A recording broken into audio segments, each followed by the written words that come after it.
India news Haryana, अपनी बोली अपना चैनल।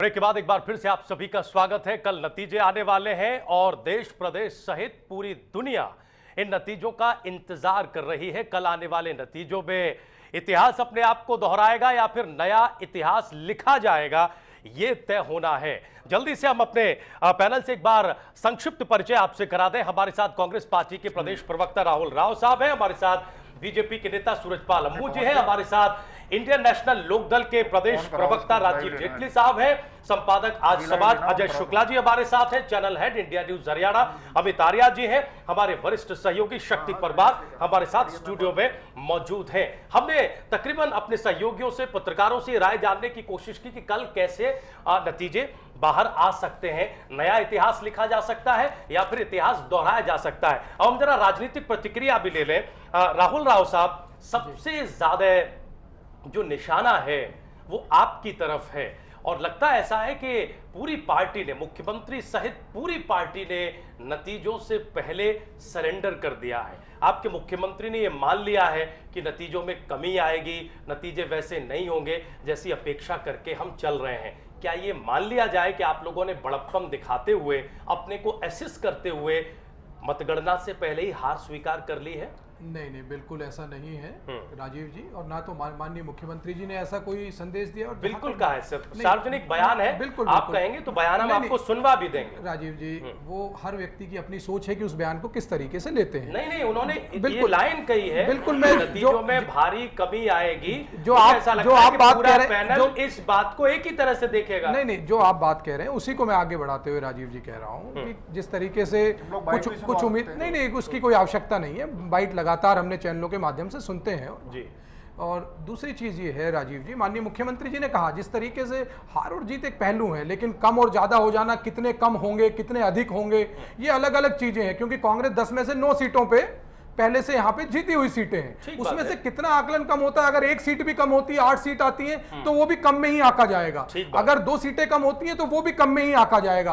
अगर 3 सीट कम होती है तो वो भी कम में आके जाएंगी। तो कहीं ना कहीं अगर माननीय मुख्यमंत्री जी ने जो चीज कही है कि क्योंकि जैसे संपत सिंह जी ने कहा कुछ उम्मीदवारों के बयान के बाद, पार्टी संगठन तो ये सोचता है कि हम हर सीट के ऊपर, और इसी कयास के साथ राजनीतिक दल चुनाव मैदान में उतरते हैं कि हम बेहतर प्रदर्शन करेंगे। जैसे माननीय संपत सिंह जी ने कहा कि उन्हें जो है कि अपनी स्थिति नहीं लगती है, तो इस तरीके से कई बयान आए हैं, चाहे वो अंबाला वाली स्थिति हो। तो माननीय मुख्यमंत्री जी उसके अलावा ना तो किसी उम्मीदवार ने हार स्वीकार की है और ना इसके अलावा पार्टी में किसी ने कहा है, पार्टी के मेन जो प्रमुख नेता है, ना पार्टी अध्यक्ष का इस तरह का बयान है, ना पार्टी प्रभारी का बयान। राहुल जी, आप युवा चेहरे हैं प्रदेश में अपनी पार्टी के, शायद ही कभी किसी पार्टी में ऐसा हुआ होगा कि मतगणना के पहले प्रदेश कांग्रेस कमेटी की बैठक हो और उसमें सबसे ज्यादा चर्चा इस बात पर हो कि साहब भितरघात हुआ है।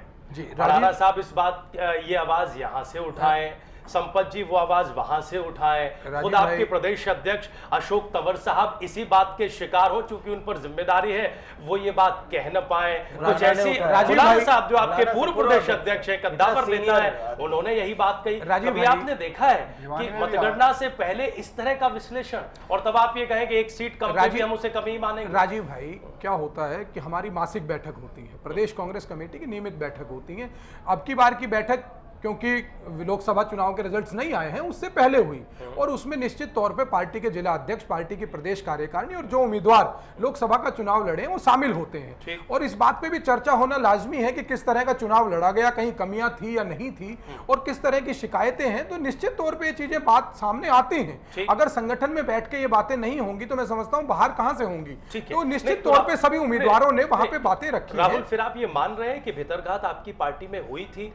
देखिए, भीतरघात हुई थी नहीं हुई थी, इसके बारे में माननीय प्रदेश अध्यक्ष जी ने और हमारे हरियाणा के जो प्रभारी हैं शकील अहमद जी और अशोक तंवर जी ने, दोनों ने जिला अध्यक्षों से और प्रदेश कार्यकारिणी के जो भी पदाधिकारी हैं, जो प्रभारी इंचार्ज हैं जिले वाइज, उनसे रिपोर्ट मांगी है। और निश्चित तौर पे कई उम्मीदवारों ने कहा है कि हमारे यहाँ पे कुछ कार्यकर्ता निष्क्रिय रहे हैं, कुछ ने संगठन पार्टी की बैठक में नहीं कहा है, सार्वजनिक तौर पर मीडिया में बयान दिए हैं, बिल्कुल ठीक कह रहे हैं, हम भीतरघात के शिकार हुए, हमारे अपनों ने ही हमारा साथ नहीं दिया। बिल्कुल राजीव जी, निश्चित तौर पे वो नेता जो कैबिनेट में मंत्री है वो आंकड़ा तक पेश कर रहे हैं, निश्चित तौर कह रहे हैं हम तो 3 से 4 पर सिमट जाएंगे, इससे आगे नहीं जा सकते। राजीव भाई, निश्चित तौर पे बढ़ाना जी ने भी कहा है, राजकुमार वाल्मीकि जी की भी शिकायत है, काफी उम्मीदवारों की शिकायतें हैं कि कई पदाधिकारी जो महत्वपूर्ण पदों पर थे उन्होंने काम नहीं किया है, बड़े निष्क्रियता के साथ काम किया है, लेकिन उसका एक प्रोसीजर है उसके खिलाफ। तो जिस तरीके से वो बातें आएंगी, रिपोर्ट आएगी, उसके बाद राहुल, इससे पहले कि हम जेटली साहब के पास जाएं, हम अम्मू जी को यहाँ चर्चा में लाएं, लगे हाथ इसी सवाल में हम एक सवाल और आपसे जान लेना चाहते हैं। ये तो वो बीमारी है आपकी पार्टी में जिसका जिक्र चुनावों के बाद हो रहा है,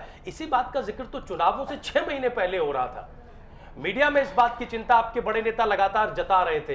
चौधरी बीरेन सिंह इसी बात के झंडे को उठाकर पूरा प्रदेश घूमते रहे कि आप भीतरघात रोको, ये गुटबाजी है, इसे बंद करो, वरना इसके नतीजे अच्छे नहीं होंगे। और वही हुआ जिसका डर था, और फिर से वही चीज हो रही है आपकी पार्टी में। राजीव भाई, निश्चित तौर पे हर व्यक्ति चाहता है कि उसका संगठन मजबूती से काम करे, हर पार्टी का प्रमुख चाहता है कि उसका संगठन मजबूती के साथ काम करे। निश्चित तौर पे अगर कहीं कमियां रही हैं, जरूर पिछले कई बार समय समय पर वरिष्ठ नेता इस बात को उठाते हैं और उनकी जिम्मेदारी है, वो एक गार्जियन का काम करते हैं, उनकी जिम्मेदारी भी होती है कि कहीं संगठन में कमियां हैं तो उनको उजागर करें। राहुल, ये बताइए कि केंद्र में तो जो जिम्मेदारी लेगा वो लेगा, लेकिन प्रदेश में हार की जिम्मेदारी कौन लेगा? माननीय प्रदेश अध्यक्ष लेंगे, माननीय मुख्यमंत्री लेंगे, कौन लेगा? राजीव जी, अभी हार की बातें ना करें, कल तक का इंतजार करें। जिस तरह की स्थिति होगी, कल भी आपके बीच में रहेंगे, जैसी भी स्थिति होगी, जो भी जनता का फैसला होगा, हम उसको बिल्कुल हर्ष के साथ स्वीकार करेंगे और हर एक कार्यकर्ता, चाहे वो जीत का जश्न हो, जो भी बात हो, उसको हम सभी स्वीकार करेंगे। राहुल, शक्ति जी कुछ कहना चाहते हैं? राहुल, मैं ये कहना चाह रहा हूँ कि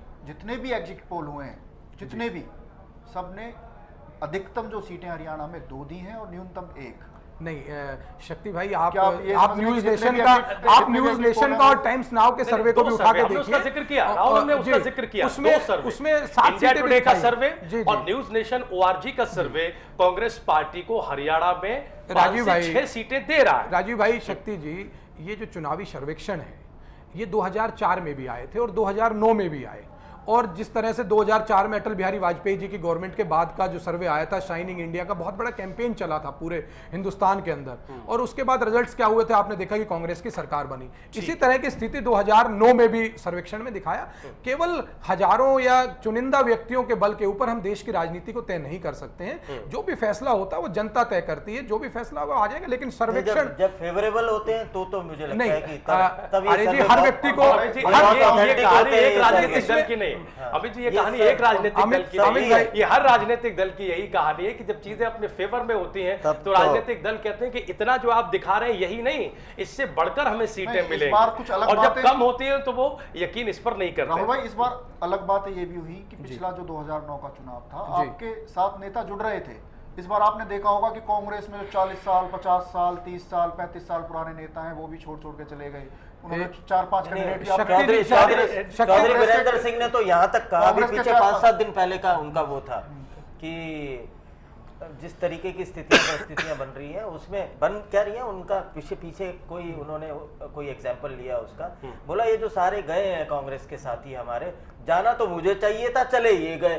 जिस तरीके का व्यवहार मेरे साथ हुआ है, व्यंग उन्होंने किया, व्यंग किया था। और हम शक्ति के सवाल को थोड़ा और सजाकर आपके सामने पेश कर रहे, राहुल थोड़ा सा सजा दें कि आगाज तो चुनाव के पहले ही दिख गया था कि नतीजों का अंजाम क्या होने वाला है। आप लोग उस आगाज से चेते नहीं, आपने कोई सबक नहीं लिया, तो नतीजे तो कल आएंगे, लेकिन जो खुशबू दिख रही है वो तो वही इशारा कर रही है। राजीव भाई, निश्चित तौर पे अगर कोई भी व्यक्ति पार्टी से बाहर जाता है और बहुत वर्षों तक पार्टी में रहता है, तो निश्चित तौर पे कहीं ना कहीं उनकी कमी तो खलती है, लेकिन उसका मतलब ये नहीं है क्योंकि वो नेता जो बनते हैं वो हजारों लाखों कार्यकर्ता जो संगठन के होते हैं उनके दम पे नेता चलते हैं, और हमारी पार्टी का जो नेतृत्व है वो कार्यकर्ताओं के दम पे पार्टी चलती है। निश्चित तौर पे कोई व्यक्ति वर्षों तक अगर संगठन में रहता है, राहुल सवाल ये कि उस कमी को भरने की कोशिश नहीं की गई।